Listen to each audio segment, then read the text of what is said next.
Hello and welcome to the LinuxRecruit website and our first instalment of a series of videos aimed at the DevOps community. I'm Tony Chapman. Today I'm joined by Grant Smith, DevOps pioneer, regular speaker on the London Meetup circuit and now writer of the book Next Gen DevOps, which we'll be discussing today. So the first natural first question would be why, and I guess why now? So the why is really, it's one part frustration and one part desire to contribute, in that I've spent the last 15 years running ops teams at various levels of scale and various different sizes of business, and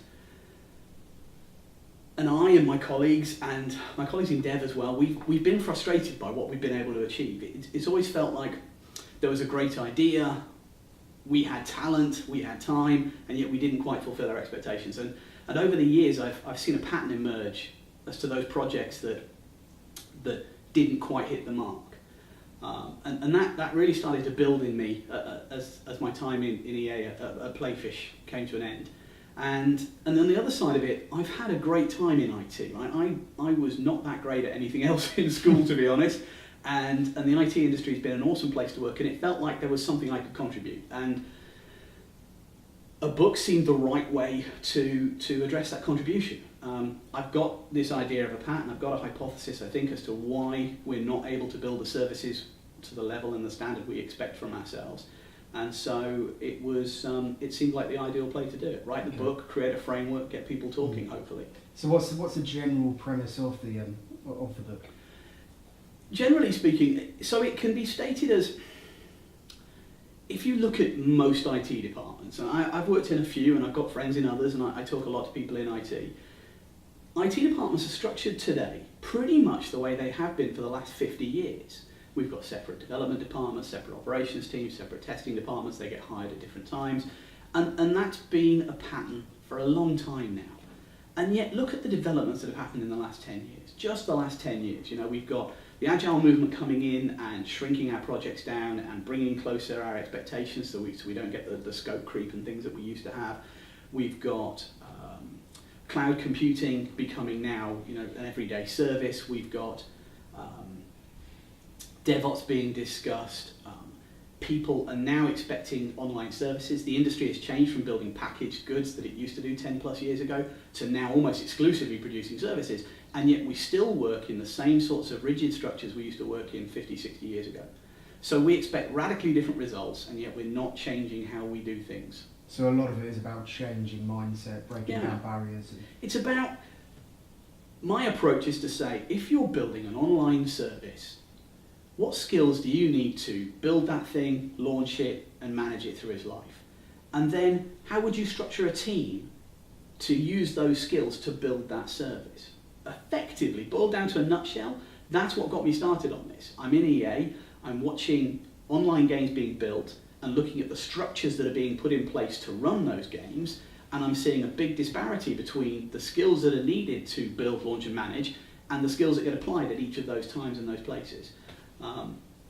Roll that forward, and I saw similar sorts of patterns at British Gas, and we addressed some of those issues.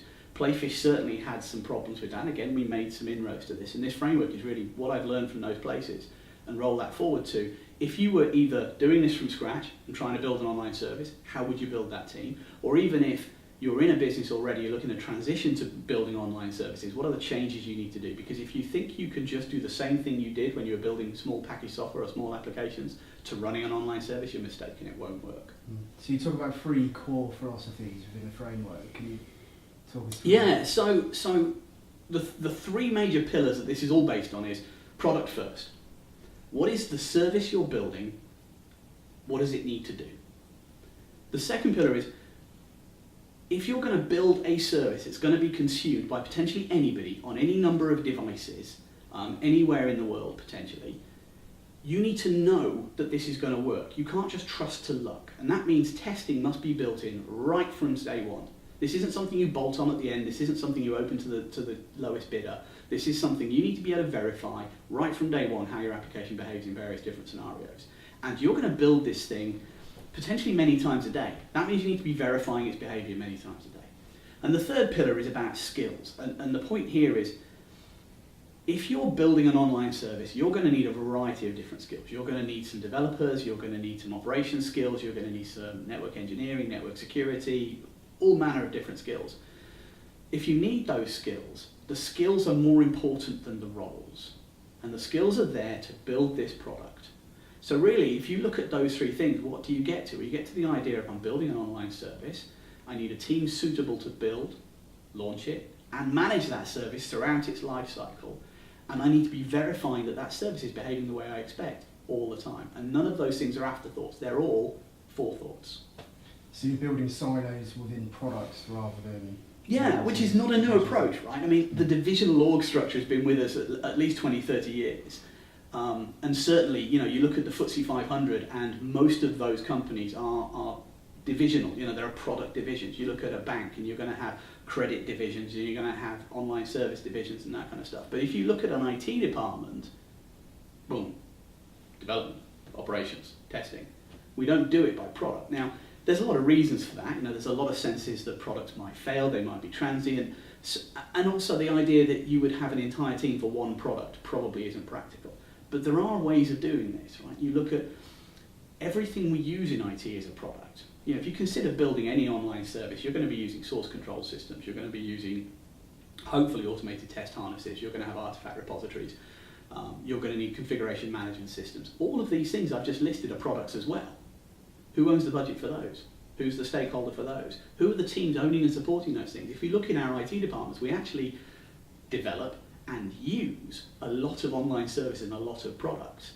Now, if you think about it in that way, suddenly now, a product team owning several products and seeing them through their product life cycle is now a lot less transient than taking a new product in and building it and seeing if it works. Because if you have that sort of scenario and a product looks like it's not doing so well, you now don't have a whole team that you don't know what to do with. They now actually have a whole variety of other services they're still providing for the rest of their peers in the IT organisation. Okay. So it's very much a product focus. Product focus. And what barriers have you seen to try and implement this philosophy? Yeah, that's a great question. Every time I talk about this stuff at events and conferences, I get a lot of nodding heads and I get a lot of agreement. I always feel like I'm preaching to the choir at those sorts of events. And when I was at EA and trying to suggest this approach within EA, I'd get the same sort of feeling. You talk to the engineers, you talk to the people actually building these things and responsible for these things, and there's a lot of nodding heads and yeah, this is a great idea, we should consider something like this. You bring that up to the leadership level, you start discussing it there, and when you start from the abstract, like I have with this conversation, you know, product focus and building our teams and that kind of stuff, a lot of nodding heads, and then you start going, okay, let's think about how we might transition to this stuff. Suddenly everybody backs away, and there's a lot of concern. I've actually had people say to me, we've never done it this way. I mean, I didn't think I'd hear that in this decade, right? I mean, you know, change is everywhere in IT. We've never done it this way. And then, oh no, we can't change. We might confuse our people, the very people who completely support and back this up. When I've been in organisations that are maybe a bit newer, and we've talked about how might we structure ourselves, there's often a feeling that, oh, restructures never work, or restructures just take up time and they don't actually achieve anything. And all I'm ever saying is, just start from the product, start from the thing you're trying to build, start from the thing that you're trying to make money from, or you're trying to promote, or you're trying to make a big deal. How would you do that? What team would you use? What service would you use? Think about it from that perspective. So what I tend to get is a lot of agreement, and then at the last minute, I think it's either fear of a new thing, fear of trying something in a different way. I also think there's different levels of understandings of the different functions. So if you go into most IT departments and you look at the CIOs or CTOs in those organisations, they tend to understand one discipline of IT quite well. You know, they've either come up through the ranks or what have you. And they tend to be a little hazier on the other disciplines. And I think they struggle to see the other disciplines as equally important. Traditionally, most of the places I've been, the CTOs have come from a development background, and most of the people in an IT organisation are developers. They're the largest single group, and there's a lot of focus on them. And the other disciplines seem to be considered sort of afterwards. Whereas if you think about an online service, building the thing in the first place is a small part of the challenge compared to something that might run for years. And if you looked at a playfish game, a typical playfish game would be in development for a year, 18 months, but might live for 3 years after that. Right. Look at it from that perspective, and the service is, in theory, twice as important. If you think about it during the development process, it makes no revenue. It's only a cost. Once you put it live, it's now revenue generating and hopefully profit generating. That is a much more important time. So again, I try to convince leadership, think about it from a service perspective. Yeah, so a lot of it is educating the senior leaders. Okay, and then obviously getting them to commit when it actually, the practicalities become and that's why I published or decided I'd write and publish a book, because I felt that to make progress with these leaders, I needed to present them with a framework, something they could consider simply, look at in an abstract sense, and get a sense of whether it made sense to them just from the abstract position, right? So as a thought experiment, could they perceive this framework and understand it? Similar to the way that, ITIL has a framework, Prince2 has a framework, ISO 9000, there are various frameworks for those kinds of things. And even Agile Development has a framework you can understand. And I thought, well, if we're trying to revolutionize how we run services, I should have a framework. But I can't jump straight to a framework, because I know that in our industry, quite rightly, everybody questions everything. So what I decided to do was, there will be a framework, but the book then takes the reader on a journey, how I came to various conclusions, what I saw, what my experiences were, the hypothesis I formed, the tests I've put in place, and the conclusion I've reached. So was there quite a lot of historical research that went into... Yeah, that was... that's time consuming. That's what nearly broke me the first time I tried writing this book.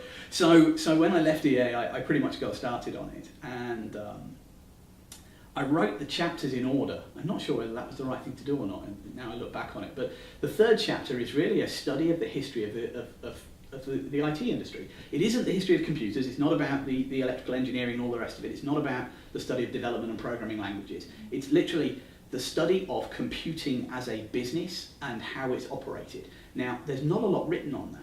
You end up having to scour through photostated documents and looking for one salient paragraph and trying not to take it out of context and that kind of stuff. And I'm not naturally a researcher. That's not something I'm trained in. It was hard. It was really, really tough. Did you find anything surprising? Yeah, really, really surprising stuff. Something that's not in the book, but certainly something I'm going to write an article about later is, did you know that percentage-wise there's less women in IT now than there ever has been? Interesting. Yeah, so I went right back to the very early days, the 40s and 50s, when the computer industry was really starting out just after the Second World War. And if you look at photographs of those early teams that built the very first computers, they're at least 50% women. Obviously, we've just had a war, a lot of people died, a lot of people serving, etc. That's understandable. I found some census information from the US in 1970, which was the first year that computer operator was a profession in the US Census. And something like 30% of computer operators were women in 1970. And then I found some graduate stats from computer science degrees. I think it was 82, and it was graduate stats across the whole of America. And something like 16% of people graduating from computer science classes were women. And then I roll my experience forward to when I started in the industry in the early to mid 90s, mid to late 90s and the year 2000 and beyond. And I'm not seeing 16% women in this industry, vastly smaller numbers of women around. And so that was an interesting discovery in itself, not strictly relevant to next-gen DevOps, but certainly was an interesting thing. I also found a lot of interesting things that helped me form hypotheses about how we got where we're going. So something that I don't know if it's well known, but when computers started to be sold commercially, it was quite normal that a company would buy a computer and the software it needed from the same company. So if you're buying a Univac machine and you're buying it for payroll purposes, Univac would write you a payroll software to do your thing. Now obviously they're using standard components they've developed inside, but they're supplying you the computer and the software with it. So you didn't need developers. The first computer people you would hire were operations people to run and manage the computer. Sure. Developers came later. So when organizations started building their own applications, they already had computers, they already had operations departments that had fairly standardized roles. The computer company would tell this operations department what they had to do. So if you bought a Univac, they did these sorts of things. If you bought an IBM, they would do another set of things. And then when they started developing their own applications, they naturally hired developers into their own little team. And this is where the silos started. Sure. Because computer operations was very much decided by the computer manufacturer, and then your development departments were using languages provided by the computer manufacturer. I mean, back then, often assembly type languages, but the point is that's where the silos started. And when you consider that, why do we still have them? From your research, when did DevOps as we know it today? When did that start to gradually... So I think that's a really interesting question in a lot of ways, because DevOps as a term is very recent. I think 2009 were the first DevOps days. But actually, I trace its origins right back to Agile development. I got involved in my first Agile development projects back in 2003, 2004 in AOL. And I was running an ops team then. I was good friends with the test team manager, and the development department had decided they were going Agile. And they had been allowed to, had contractors and consultants hired in to help them do Agile. We had ThoughtWorks come in, teach Agile to the developers. But actually in operations and testing, we were kind of ignored. We were sort of left on our own, and we were trying to struggle with the idea of how do we work in an Agile way. You know, I'm running continuous integration systems, and back then they went wrong all the time. I had 10 times more continuous integration problems than I had live service incidents. You know, and I'm struggling to figure out how do I do this stuff. And we did a lot of research online, and we found some people who had written a few posts on various Usenet forums and stuff talking about agile operations and extreme operations and all this kind of stuff. And I think I look back to those early practices that were talked about there, and they are the foundation of some of those DevOps practices. The idea that you code infrastructure, that code has to go in a source control, that it's managed by a team, not single individuals, you know, in silos and stuff.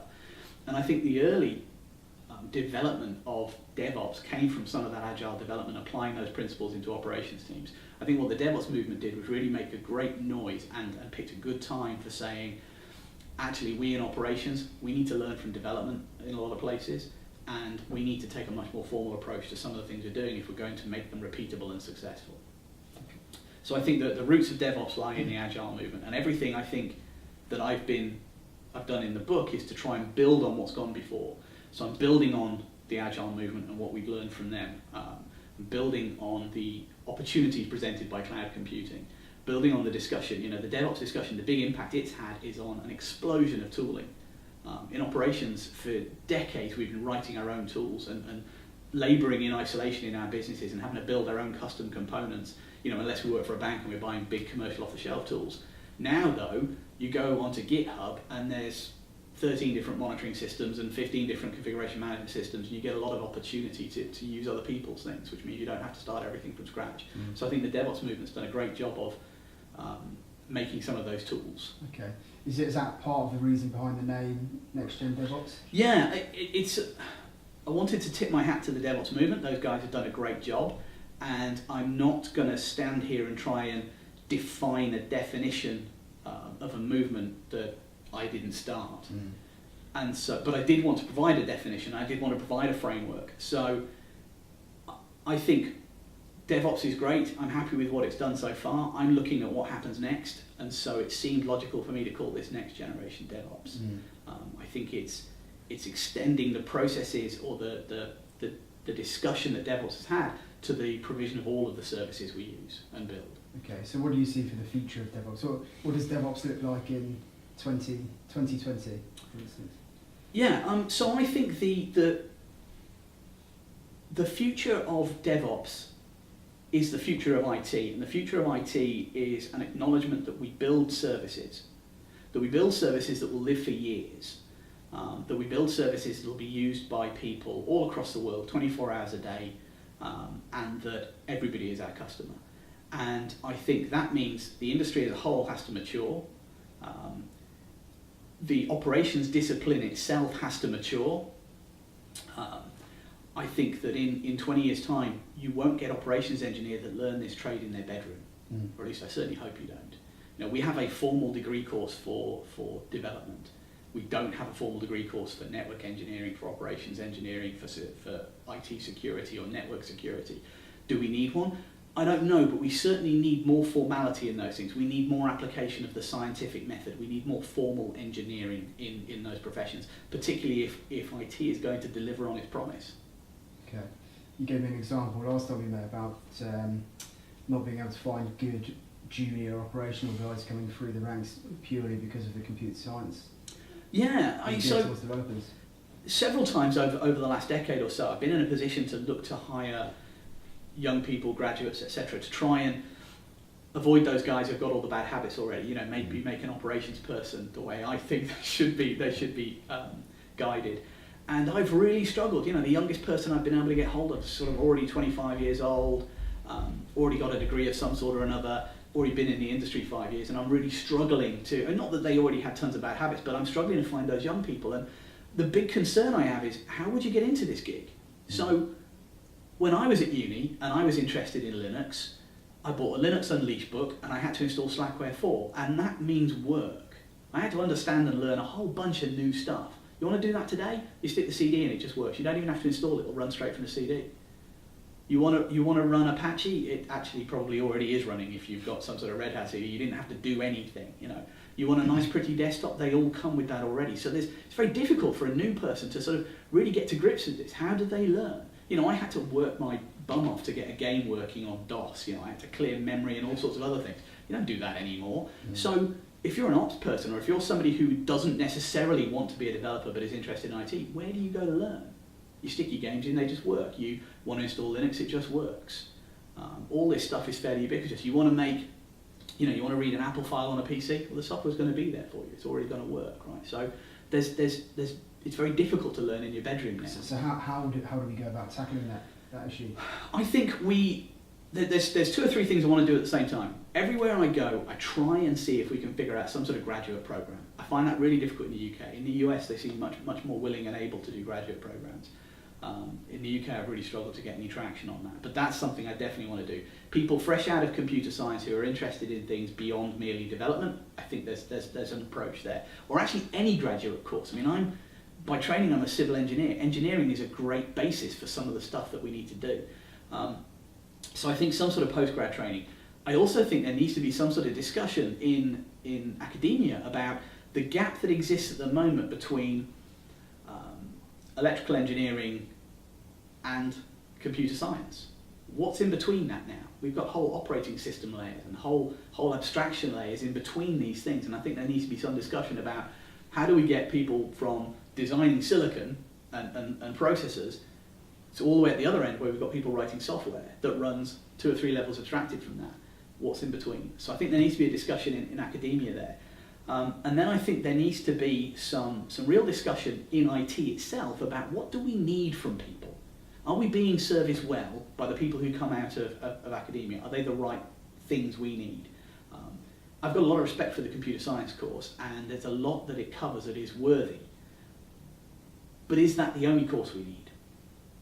And I think IT itself has a duty there. You look at Gartner, Accenture, and people like that, and for a decade now they've been publishing reports to say there's going to be a skills shortage. I know you're experiencing exactly that right now, right? Unfortunately so, yeah. There's a massive shortage between what industry needs and what's available. That's great for people like me because I can negotiate better rates, but it's not necessarily great for the IT industry if we want to grow. And we have to look at what's the solution for that stuff. I know that a decade ago, one of the approaches to that was offshoring. It was obviously to reduce costs, but it was also to make more skills available. That works in certain situations, it doesn't work in all of them. I'd probably say part of the skills shortage within DevOps is maybe self-generated as well, with people not really having a clear definition of what they require. I think you mentioned last time we met again about the people saying they want DevOps, but they're actually looking for a sysadmin. I think one of the failures of the DevOps movement, it's a bit harsh, like I said, those guys have done some great work, but one of the failures is they haven't created a formal definition of it. I think one of the big successes of the Agile movement was a nice, concise definition. That's where they started from. Well, maybe it's not where they started, but that was their public introduction, right? You could go read the Agile Manifesto, you can see it even today, see all the people who signed it, see what it's about. You can buy Martin Fowler's book or all of the other books if you want, but there was your initial definition. And DevOps hasn't done that. And again, I think if you're going to appeal to leadership, you need to start from a nice, easy to consume definition. If you're introducing a new concept, you need to get people to have a definition they can refer to. They can understand the implications of. So what I'm experiencing right now is a lot of people are saying DevOps, thinking it's just another word for sysadmin. Again, it's a profession we've changed the title of. It used to be computer operator. I've been called a system engineer, a sysadmin, software programming engineer, all manner of different things. We don't have a lot of standardization in the discipline of operations. And so I think a lot of people think DevOps engineer is just what we call those guys now. But actually, as you know, the people who consider themselves capable of operating by DevOps standards, they're not just a sysadmin. They look down on sysadmins, not in a sort of negative way, but as in a place where they've come from, and they're moving somewhere else. Or actually, a lot of the DevOps guys I know are former developers who are interested in systems, and so they've actually come from another direction. So you've got several people coming into this thing, heading towards what I think is a central point, which is more formal development in operations, more repeatable processes, more formalized methods, things like that, using standard tools and things. That's sort of where DevOps is going, but that's not a formal definition. Do you try and tackle that issue in the book as well? Tackle formal definition? So this is the whole idea. Next-gen DevOps is a framework with a formal definition and guiding principles. That's my start point. The book is an explanation of how I got there, but the framework is the important point.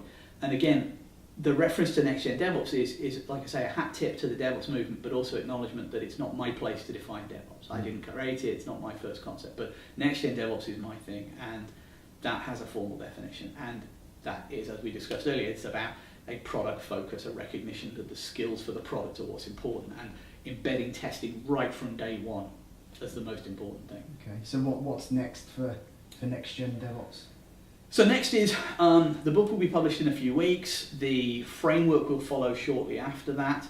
I've got a series of opportunities to talk to a variety of different companies about what this might mean and the implications of that, and me looking to try and promote discussion in the IT industry about how we build online services and the next generation of products and services that we need from IT. Okay, and the book's available? On Amazon, priced at $15.99. Okay. It's a bargain. It's an absolute bargain for the indispensable guide to writing and publishing online services in the 21st century. Excellent. So 3 weeks time on Amazon, $15.99. That's the way to get it. Brilliant. Thanks a lot for joining us today, Grant. Thank you.